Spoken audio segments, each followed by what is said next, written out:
என்னை நினச்சா எனக்கே சிரிப்பாக இருக்குங்க. ஏன்டா நான் சொல்கிற விஷயங்கள்லாம் கேட்டு எனக்கு லைக் பண்ணுறீங்க, நிறைய பேர் பார்க்குறீங்க, ரொம்ப சந்தோஷமாக இருக்குது.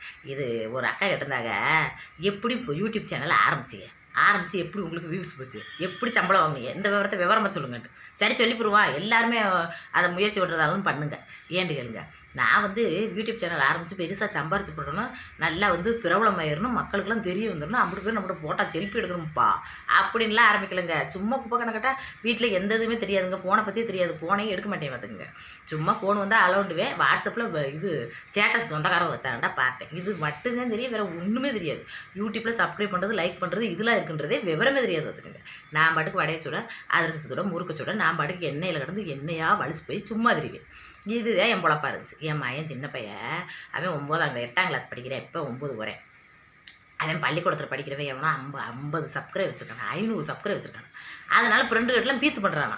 என்கிட்ட ஒரே ஆளுக்கு எனக்கு 500 சப்ஸ்கிரைப் வாங்கி கொடுண்டு காசா பணமாக கடையில் கொடுத்து வாங்கி கொடுக்க எங்கடா வருது நான் அப்படின்னு நான் அவனை சத்தம் மாட்டேன். அவன் சொன்னேன், ஏம்மா நான் நீங்கள் சொல்கிற வடையெல்லாம் எடுத்து போடுவேன், அதில் சப்ஸ்கிரைப் வருவாங்க, நீங்கள் பேசாமல் இருக்கணும்ட்டேன். சரி போட்டுட்டு சப்ஸ்கிரைபர் வாங்கிட்டு போ அப்படின்ட்டு நானும் பேசாட்டு இருந்துட்டேங்க. அப்புறம் ரெண்டும் பேசுங்க அப்படின்ட்டேன். என் மக்களே என்னை மாதிரியே வடையை நீங்களும் சுடுங்கத்தா, இப்போ வீட்டில் பிள்ளை குட்டி வச்சுருக்கோம், வீட்டில் சும்மா படுத்து கிடக்காதீங்க, நல்லபடியாக சம்பாதிங்க அப்படின்னு நான் சொன்னேங்க. இது என்னடாண்டா, இது பிடிச்சி போய் அப்படி பேர் லைக் பண்ணிட்டாங்க, நிறைய சப்பரி வந்துட்டாங்க. இங்கே வரியா நம்ம பேசுகிறது பிடிச்சி போச்சு. அதாவது நடித்தோம்னா யாருக்கும் பிடிக்காதுங்க.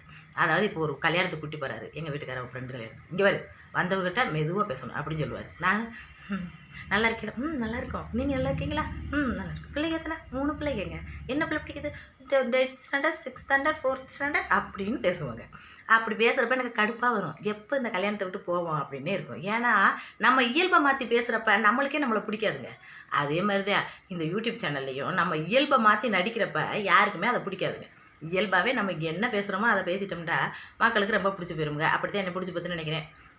கிராமத்துக்காரி மாதிரி என்னை இழுத்து பேசிக்கிட்டு நல்லா தப்பாக பேசுது அப்படின்னு விழுந்து பார்க்குறாங்க நினைக்கிறேன். ஏன்னா இந்த மாதிரி பேச்சுகள்லாம் இப்போ மறைஞ்சு ஓடுறதுனாலேயோ என்னவோ எல்லாரும் பிடிச்சி லைக் பண்ணுறாங்க. அப்படித்தான் ஆரம்பித்தேன். அதுக்கப்புறம் என்ன நடச்சு, அதுக்கப்புறம் பார்த்தீங்கன்னா மானிட்டேஷன் ஈஸியாகிடுச்சு. எதுவுமே தெரியாது எனக்கு. இந்த யூடியூப்பில் என்னென்ன கண்டிஷன் இருக்கோ அதை கரெக்டாக ஃபாலோ பண்ணியிருக்கேன், எனக்கே தெரியாமல்.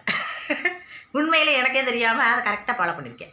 ஆனால் மானிட்டேஷன் பண்ணுறது வச்சுக்கிறதுலாம் எனக்கு தெரியாது. இதுக்கெல்லாம் எங்கே போய் ஆளை பிடிக்கிறது, இவ்வளோ பெரிய விஷயம் இருக்கா அப்படின்னு யோசனை பண்ணேன். என் கொழுந்து ஒருத்தன் கம்ப்யூட்டரில் படிக்கிறாங்க, அவன்கிட்ட போய் சொன்னதுனால அவன் யூடியூப்லேயே பார்த்து மானிட்டேஷன் பண்ணிட்டான். மானிட்டேஷன் ஈஸியாக மானிட்டேஷன் ஆயிடுச்சு. எனக்கு என்ன தெரியல, 6 மாதத்துலேயே.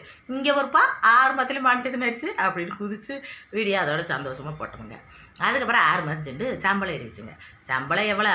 மொதல் சம்பளம் 9200 எடுத்துங்க.